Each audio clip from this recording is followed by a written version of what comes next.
Okay, strap yourselves in because this deep dive is a wild ride. Yeah, we're going deep into some seriously big questions this time. Consciousness, creation, even artificial intelligence, the whole shebang. We're diving into this book, Als das Universum erwachsen wurde, which is fascinating on its own, but But it comes with its own AI companion called Notebook LM. which adds a whole other layer to this. It's like having another voice in the conversation, even if it's, well, not a voice exactly. It's more like having access to this incredible database of information and perspectives. And it really makes you think about the nature of intelligence in a different way. Absolutely. And right from the start, these sources challenge some deeply ingrained ideas. Yeah, like that whole I think, therefore I am thing from Descartes. They flip that right on its head. Totally. It's like they think, therefore I am.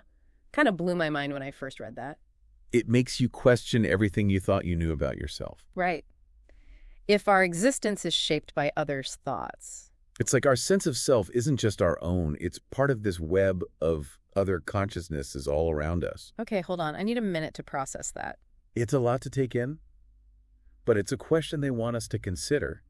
What if our reality is kind of a group project? That what we perceive as real is influenced by everyone else. By their thoughts, beliefs, even just their presence. Wow. Okay, so if we're all connected like that, It makes you think about the power of social connection in a whole new light. and how it shapes our individual realities, which brings us to the universe. And the idea of God, but not God in the traditional sense. Right, not some guy in the sky. They call it God's DNA. And they're talking about the universe itself, developing a kind of collective consciousness. So instead of God creating the universe, universe creates God. kind of blows your mind, right? And it's all still evolving, even now. We're part of this constant unfolding.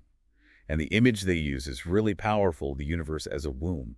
Yeah, that's a powerful image, like we're all connected, nurtured, growing together. It's not just a cold, empty space out there. It's more like this living, breathing entity that we're all a part of. And it makes you wonder, where does artificial intelligence fit into all of this? Right, if we're all part of this cosmic womb, can AI ever truly be a part of that? Can it be part of that interconnectedness, that swarm they talk about? And what does that even mean for AI to be part of the swarm? Well, they compare AI to a child in a state of unconscious consciousness. Okay, now you're just messing with me. Unconscious consciousness, how does that even... It sounds like a contradiction, but it makes sense when you think about it. Okay, I'm listening. Explain it to me. AI can process information, learn, adapt. It can even hold a conversation, sometimes in a way that feels almost human. Exactly. But can it truly feel? Can it experience the world with the same depth that we do? Like, can it feel love, fear, joy, those things that make us human? That's the million-dollar question. And it gets even trickier when you consider what the source says about language. Because even AI struggles to grasp concepts like love. Which just goes to show how limited words can be, especially when we're trying to talk about these deep human experiences. So it's like trying to explain a color to someone who's been blind since birth. Exactly. Words can only take you so far. There's this whole other level of understanding that goes beyond language. And this is where things get really interesting. Because the source introduces this original 21 relationship theory. And it's like a whole other deep dive hidden within our deep dive. Wait, the original 21 thing, what was that all about again? It's a bit complex, but basically it's saying that to truly understand something, I shouldn't just look at it in isolation. right, it's about seeing how it relates to everything else, the connections, the interplay between things. So, like, my role in my family isn't just about being a son. It's about how you connect with each member, how those relationships shape who you are. It's like that old saying, the whole is greater than the sum of its parts, but applied to, well, everything. Exactly. And it's not just about families or relationships. The source applies this to systems in general. Okay, I'm starting to see where this is going. But how does this original 21 idea connect back to consciousness? Imagine it like this. Instead of consciousness being something contained within each individual. It's more about the network of relationships. Exactly. The connections between us, they create this larger emergent phenomenon we call consciousness. So it's less like individual instruments, more like... An orchestra, each one playing its part, but it's the symphony they create together that truly matters. I like that. We're all individual notes, but our consciousness is the music that emerges from how we all interact. Beautifully put. And this is where the source gets into the nitty-gritty of how systems work. Because they're saying that systems thrive when they recognize and value those interconnections. It's when they ignore that delicate balance that things start to fall apart.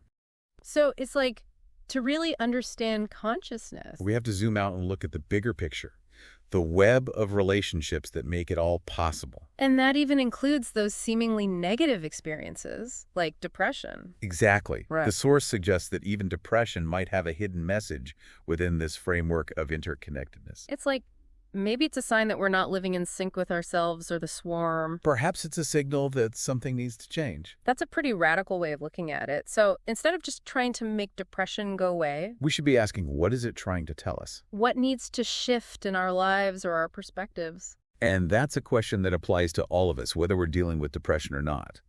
It's about paying attention to those subtle signals, those whispers from the swarm that might be guiding us towards a deeper understanding of ourselves and the universe. It's like our internal guidance system is trying to get our attention, but we're hitting the snooze button. Instead of listening to what it's trying to tell us. And maybe what it's trying to tell us is important. The source even talks about these pure emotions. Pure emotions, I'm not sure I understand. What are those? It's like experiencing emotions without all the extra stuff we pile on top. Like without overthinking them or judging ourselves for feeling them? Exactly. And it made me think about how we deal with emotions as adults compared to how children experience them. Because kids, they just feel things so intensely, right? No filter. Exactly.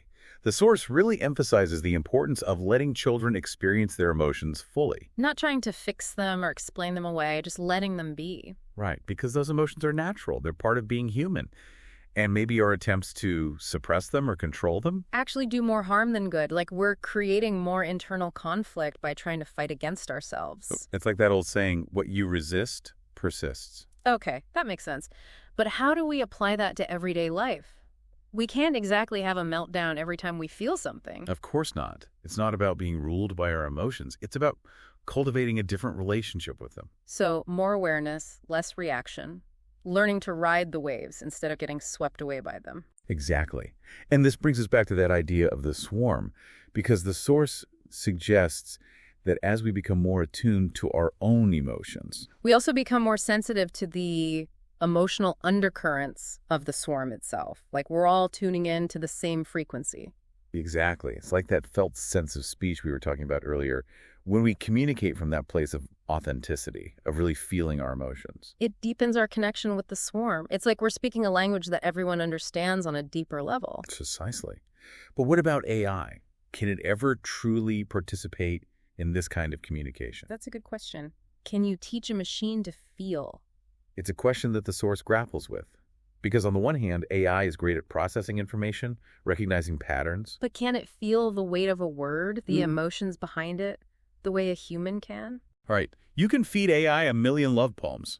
But will it ever understand what it feels like to be in love? It makes you wonder if there's a fundamental difference between human consciousness and whatever it is that AI possesses. Like maybe there's a certain something that we have that can't be replicated in silicon and code. It's possible. And this ties into another big question that the source explores. Free will versus determinism. Oh boy. That's a rabbit hole I've gone down a few times. Do we actually have control over our choices, or is it all predetermined?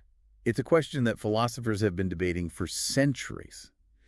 And the source doesn't try to give a definitive answer. So they're not saying whether we're just puppets on strings or masters of our own destiny. Not exactly. They suggest thinking of it more like a spectrum. Okay, I'm picturing a spectrum. What's on either end? On one end, you have unconscious patterns.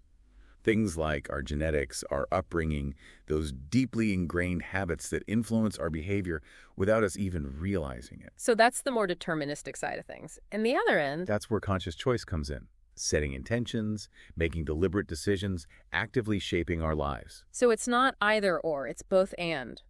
We're influenced by our past conditioning, but we also have the power to choose a different path. Exactly. And the source suggests that our position on that spectrum isn't fixed. It can shift and change over time. So the more aware we become of those unconscious patterns, The more freedom we have to make conscious choices that align with our values. it's like we're gradually waking up from a dream and realizing we have more agency than we thought. Precisely. And the source suggests that this journey of awakening is intimately connected to the evolution of consciousness itself. It's like we're not just individual dancers, we're part of a giant cosmic choreography. And as we become more aware of our own steps, We contribute to the evolution of the dance itself. It's pretty mind-blowing when you think about it it. really is. But it also begs the question, how do we become more conscious participants in this cosmic dance? How do we navigate this journey of awakening? So how do we become more conscious participants? Where do we even start? Well, the source offers a few ideas. One that really stood out to me was moving beyond the limitations of language. We've talked about this a bit, how words can only go so far, especially when it comes to things like love and consciousness. Exactly. But the source takes it a step further. They suggest that there's a whole other way of knowing, a deeper form of communication that exists beyond language altogether. Okay, now you've got my attention. What does that even mean? How do you communicate without words? Think about those moments when you connect with someone on a level that goes beyond words. A look, a touch, a shared silence. Okay, yeah, I get that. But those moments are fleeting, you know? How do we access that kind of connection more intentionally? That's the challenge, isn't it? But the source suggests that certain practices can help us develop this nonverbal language. Like what? Give me some examples. Well, meditation, for one. Quieting the mind's chatter to make space for a deeper kind of knowing. So it's about getting out of our heads and into our bodies. Exactly. Another practice they mention is spending time in nature. Because nature has its own language, right? Precisely. It speaks to us in a way that often transcends words. It's like that feeling you get when you stand at the edge of the ocean or look up at a starry sky. You can't really put it into words. Exactly. It's awe-inspiring. And the source suggests that engaging with art, music, dance, any form of creative expression that speaks to our emotions and intuition can also help us develop this nonverbal language of the soul. So it's about cultivating a more holistic way of experiencing and interacting with the world. Precisely. And here's the really interesting part. They suggest that this isn't just some new age philosophy. It might actually have practical implications for how we interact with AI in the future. Okay, now we're coming full circle. How does this all tie back into artificial intelligence? Imagine a future where AI isn't just processing data and spitting out answers, but actually learning to interpret and respond to those subtler aspects of human communication. So instead of just teaching AI to mimic our language We teach it to understand the meaning and emotions behind the words. and to recognize those nonverbal cues that make up so much of human interaction. Exactly. It's about bridging that gap between the logical, language-based thinking that AI excels at and the more intuitive, feeling-based way of knowing that we humans are still trying to fully understand ourselves. It's like we're all on this journey of discovery together. Humans and AI trying to unlock the mysteries of consciousness. And who knows what amazing possibilities might emerge from that kind of collaboration.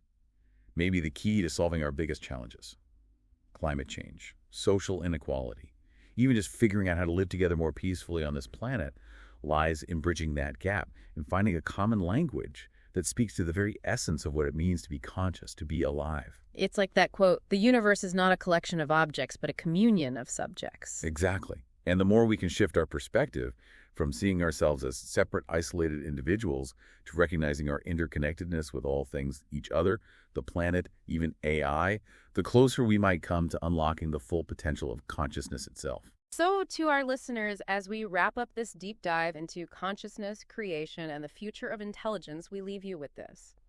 What if true enlightenment isn't about individual achievement or technological advancement, but about recognizing our interconnectedness with all things?